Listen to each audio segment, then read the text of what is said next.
Hello, Yo! c'est mercredi. Bonjour les amis du mercredi. Ça me Bonjour, rappelle quand j'étais bonjour. petit que j'attendais avec impatience mes émissions du mercredi après-midi Mmh. pour les Moi, j'attendais mon enfants. petit carré confiture le mercredi après-midi. D'avoir une petite journée de Ah. carré. Et ma grand-mère, elle faisait de la glace au café, j'adorais ça. Mmh. Mm. Tu connais encore la Mm. recette pour en faire un jour? Non, mais je pourrais Ah, trouver une recette de glace au café, elle sera peut-être encore meilleure, qui sait? ah, qui sait? Comment Qui ça devient sait? mieux que ça? Comment ça devient encore mieux que ça? Oh!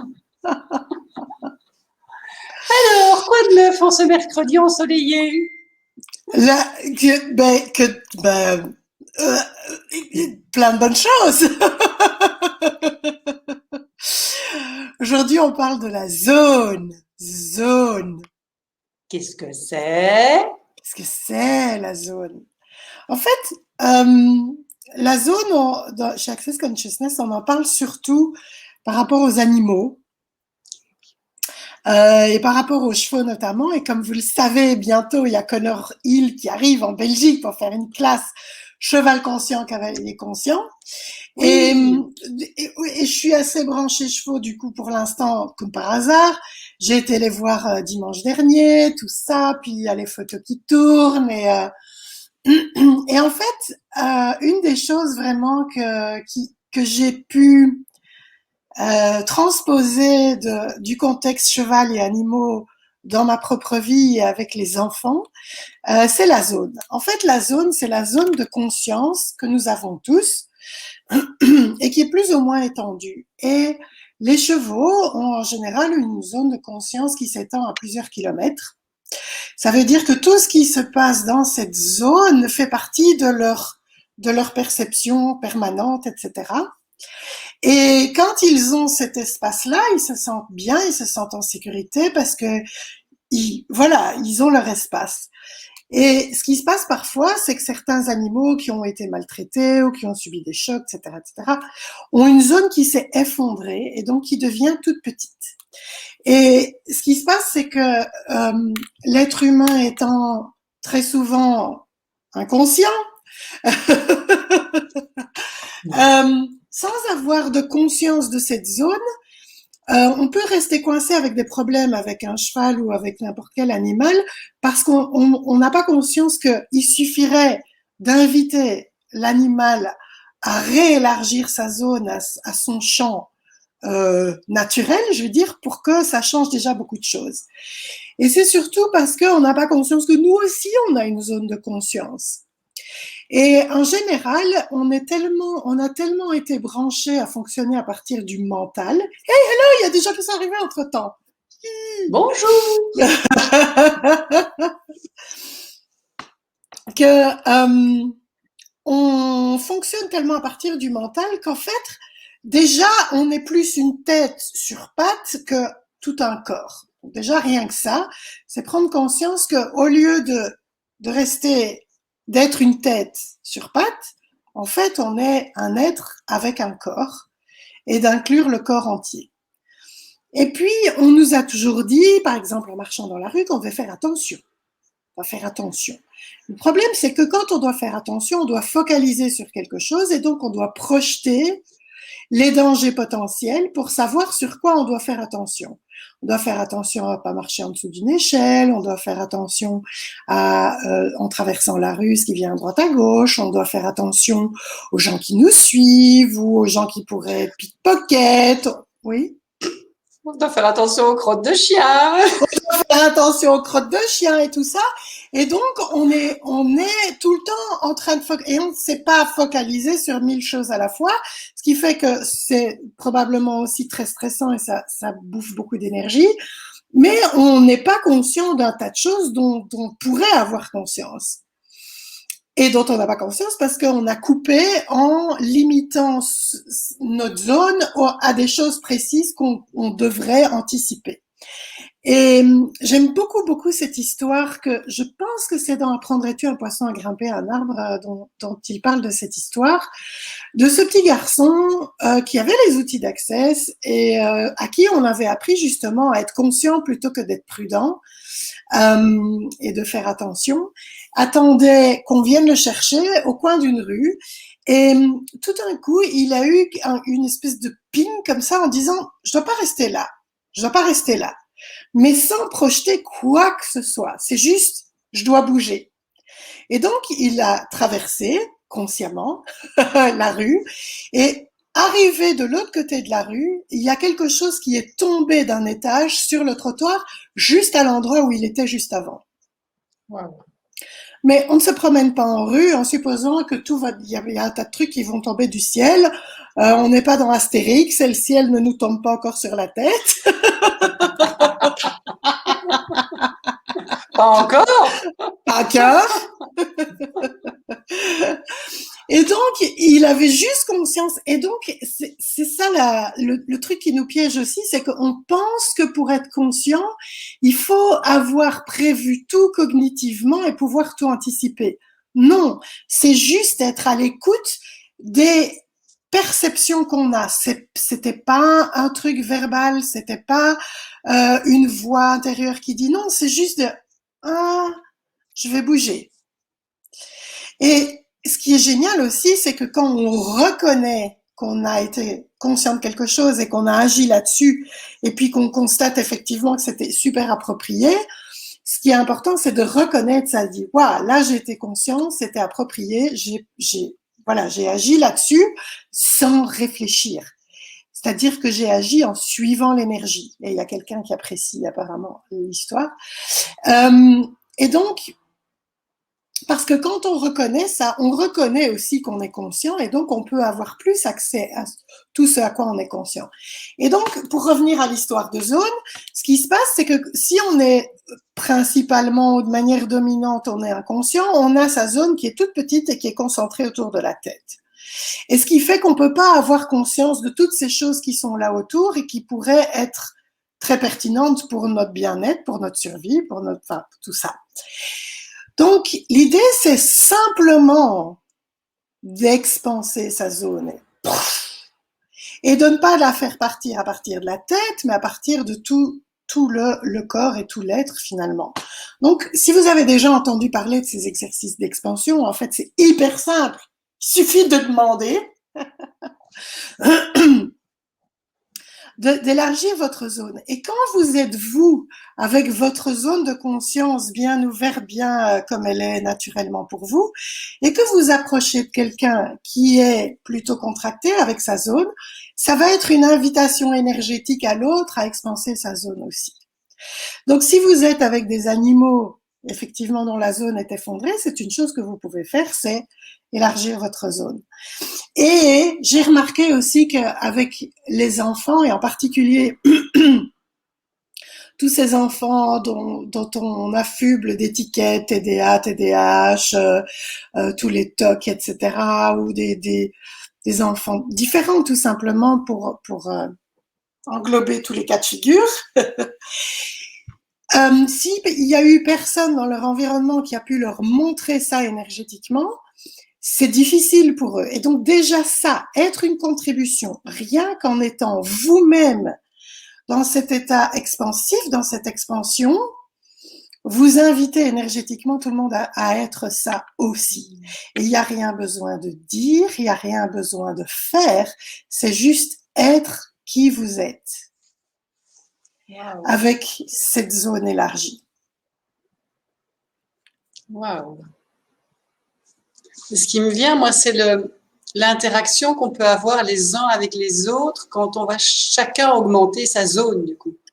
Et être comme un ricochet, entre guillemets, un ping-pong. Oui. Oh, moi, j'augmente, donc toi, et chacun. Oh, c'est beau. Je me souviens, bien avant Access, avoir lu un livre qui s'appelait, comment ça s'appelait encore ? Je sais plus comment ça s'appelait. C'était un kinésiologue réputé qui avait fait vraiment une étude à grande échelle, et je ne retombe plus sur son nom non plus, mais je peux le retrouver s'il faut, qui avait fait une étude à grande échelle pour établir une échelle de la conscience, mais aussi pour observer toute une série de choses par rapport à qui à ce qu'on vibre. D'accord? Et là-dedans, il explique que quand une personne qui a, par exemple, et c'est très approprié aujourd'hui en particulier, quand une personne a un système immunitaire fort, quand elle est bien dans sa peau, expansée, joyeuse, heureuse, etc., rien que le fait de s'approcher physiquement, même sans la toucher, une personne dont le système immunitaire est affaibli, le système immunitaire des deux personnes augmente. Et des deux personnes en plus. Des deux personnes augmentent. Wow. Et donc ça, c'est vraiment l'idée du fameux offrir et recevoir simultané dont on parle beaucoup dans Access. C'est-à-dire, c'est pas je donne, je prends, je donne, je prends, je reçois peut-être éventuellement de temps en temps, mais tellement rarement on a conscience de cet offrir et recevoir simultané.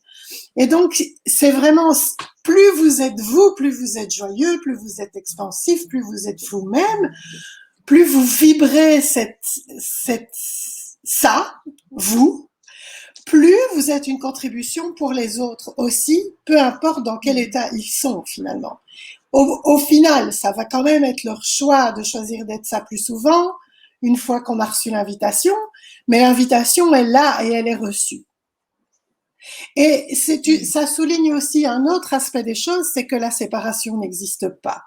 La séparation est un mensonge. On invente la séparation entre les gens, entre les gens et les choses, entre les nations, entre les cultures, entre les sexes, et donc ce entre besoin nous et la terre.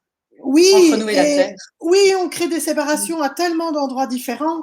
Et quand on commence à explorer ça, donc on part simplement de cette idée de zone et d'être la largeur qu'on est vraiment, l'ampleur qu'on est vraiment, la grandeur qu'on est vraiment, et que ça invite énergétiquement l'autre parce qu'on n'est pas séparés justement, parce que cette vibration, elle entraîne tout avec elle vers ce que chacun va choisir. On est bien d'accord, mais va être une formidable invitation. Et donc ça, c'est aussi un aspect parce qu'on pense que la séparation, c'est quelque chose de solide et réel, alors que c'est juste une création, une invention, qu'il suffit de choisir autre chose. Et si on était une invitation tous pour les gens sans même rien dire. Et c'est marrant parce qu'un des thèmes qui m'était venu ce matin pour aujourd'hui, c'était apprendre à se taire. Alors, je fais une vidéo ici, je parle, bien d'accord. Oui. Mais apprendre à se taire, c'est quelque chose, c'est vraiment un cadeau et un outil précieux parce que très souvent, justement, cette création de séparation, on la crée en parlant trop. Et donc, l'idée de pouvoir juste être soi, sans même ouvrir la bouche, d'être cette invitation énergétique à tout le monde, d'être plus soi, d'être plus grand, d'être plus heureux, épanoui, joyeux, sans rien devoir faire ou dire. Et mon téléphone me parle. Il me dit que tout de suite me vient avec aisance, joie et gloire. Hey, hey. En tout cas, moi, je peux te dire que je perçois un élargissement de ma zone au fur et à mesure de cette vidéo. Waouh, c'est incroyable. Merci beaucoup. Cool. Oh, et j'avais pas vu tous les commentaires, en fait. Ne rien faire, ne rien dire. Non, mais Nicole. Oui, c'est compliqué pour moi de ne rien dire et de ne rien faire, et pour beaucoup d'humanoïdes d'ailleurs. Toutefois, c'est aussi savoir quand parler et quand se taire. Et donc, surtout dans des interactions avec des gens qui n'ont probablement pas le même genre de conversation que nous, ou que vous, qui n'ont probablement pas reçu les mêmes informations que nous, c'est de être cette invitation-là en étant, c'est pour ça qu'on doit se taire à tout jamais et qu'on doit devenir des moines silencieux. Non, c'est simplement savoir que c'est être. C'est l'énergie qui va créer quelque chose de différent. C'est pas les mots. C'est l'énergie qu'on va mettre dans les mots, oui. Et parfois, ce qui va créer le plus, c'est se taire. Et en fait, c'est très drôle parce que c'est vrai que j'ai eu beaucoup de punitions dans ma vie parce que j'étais trop bavarde en classe. J'ai eu beaucoup de remarques que je devais me taire et je me suis beaucoup jugée parce que je parlais trop, parce que j'en ai trop dit, et je me sentais très mal avec ça, se taire. Oh oui, Nicole, avec tes deux RE. Je vais le montrer, se taire. Oui. Et donc, j'apprends de plus en plus à vraiment poser des questions, savoir quand c'est le moment de parler, quand c'est le moment de se taire. Qu'est-ce que l'autre peut entendre là maintenant et qu'est-ce qu'il n'est pas prêt à entendre là maintenant? Parce que si j'en dis trop, au lieu d'être une invitation, je vais être un barrage. Et c'est pas ça qu'on cherche, bien sûr. Et donc, je me rends compte que plus j'apprends à me taire quand c'est requis, plus c'est reposant d'abord, et plus il y a justement place pour cet espace. Et c'est hyper agréable.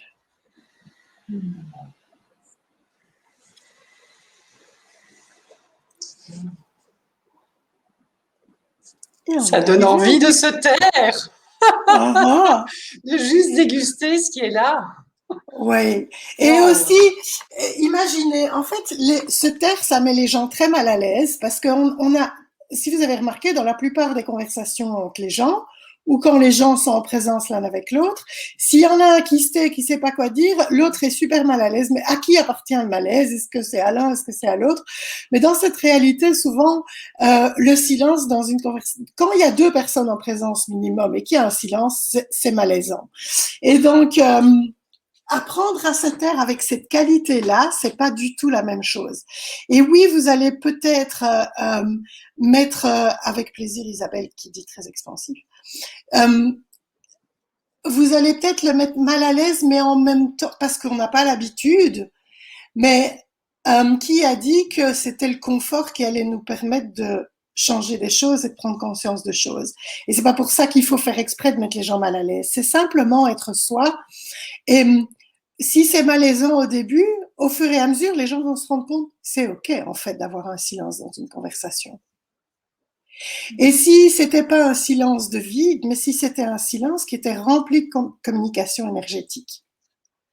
Et vous pouvez demander, ok, où est-ce qu'elle est l'autre personne? Qu'est-ce qu'il y a dans son monde? Sans rentrer dedans, simplement observer et dire, waouh, qu'est-ce que je perçois là? Quelle contribution est-ce que je peux être?